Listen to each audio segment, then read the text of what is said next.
Currently we see two active theaters of war. One is being wisely and realistically de-escalated, while the other is being dangerously escalated to the point where multiple regional players, including Egypt, Jordan, Iraq, Syria, Lebanon, and potentially even Turkey, could become involved.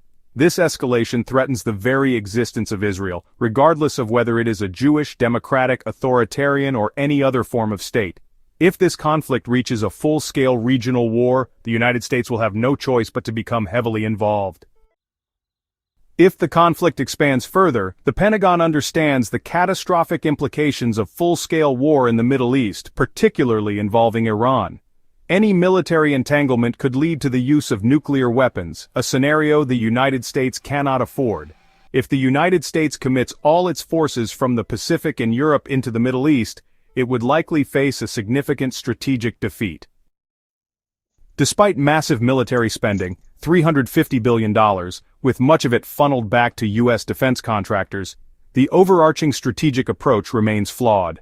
This pattern has repeated itself for decades, with financial motivations playing a significant role in foreign policy decisions, rather than a clear vision for peace or stability. Instances of financial mismanagement, such as the infamous $6 billion flown into Iraq on pallets, illustrate the ongoing corruption within war efforts. The U.S. military-industrial complex, fueled by defense contractors and political contributions, continuously drives these conflicts forward. Meanwhile, in Ukraine, both Russian and Ukrainian lives are being lost for no tangible purpose, other than enriching contractors and oligarchs.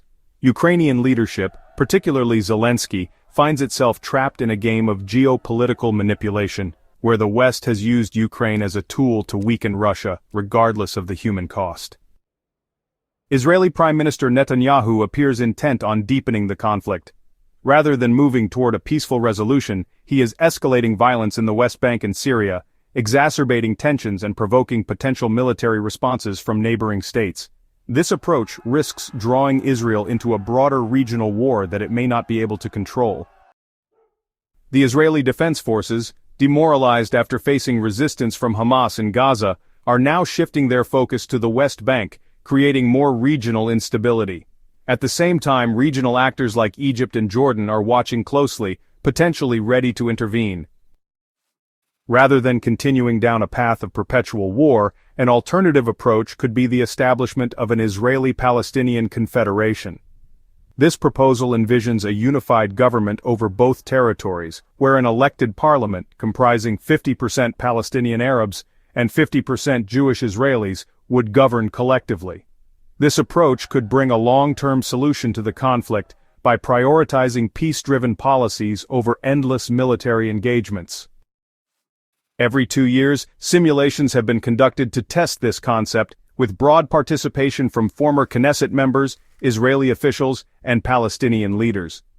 The estimated cost of implementing this election and governance system is equivalent to just 1 day of war expenditures.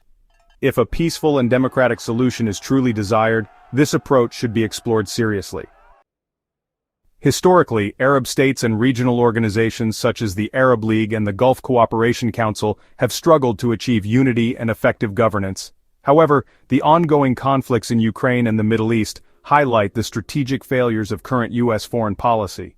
Rather than engaging in wars that serve primarily to enrich defense contractors and maintain regional hegemony, a shift toward genuine diplomacy is needed.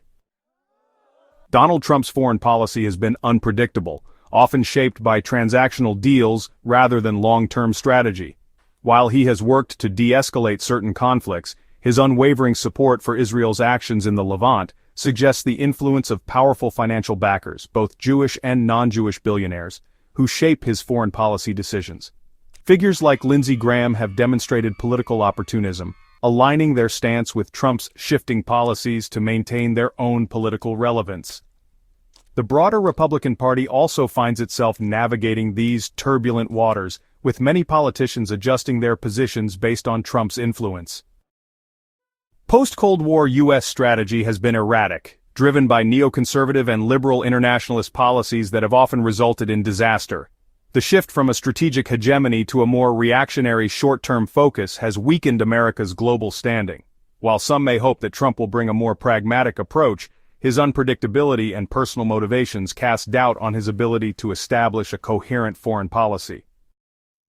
Ultimately, the key question remains: why is the US so categorically engaged in one conflict while taking a different stance in another? The answer likely lies in financial and political interests rather than strategic necessity. If the US continues to pursue perpetual wars for profit rather than peace, it will further erode its global influence and domestic stability. The US must reassess its role in these conflicts and recognize that neither perpetual war nor blind support for any one side serves its national interest. Instead, a genuine push for diplomatic resolutions, such as the Israeli-Palestinian Confederation model, should be prioritized. Failing to do so will only prolong suffering, deepen global instability, and weaken America's position as a world leader. If real diplomacy is not pursued, the consequences will be dire. The Middle East could spiral into a full-scale regional war, involving global powers and drawing in the US against its own strategic interests. Economic repercussions, including skyrocketing energy prices and global market instability, will follow. Additionally, the credibility of the US on the world stage will further deteriorate, paving the way for rival powers to assert dominance. A failure to act diplomatically will not only cost lives but will also cement the cycle of perpetual conflict, ensuring that future generations inherit an even more volatile and fragmented world. The choice is clear: embrace real diplomacy or prepare for global consequences that could reshape the 21st century in ways few are ready to face. If you found this analysis eye-opening, don't forget to hit the like button. It helps spread the message. And if you want to stay updated on global events and deep geopolitical insights, subscribe now and turn on notifications. Let's keep the conversation going. Drop your thoughts in the comments below.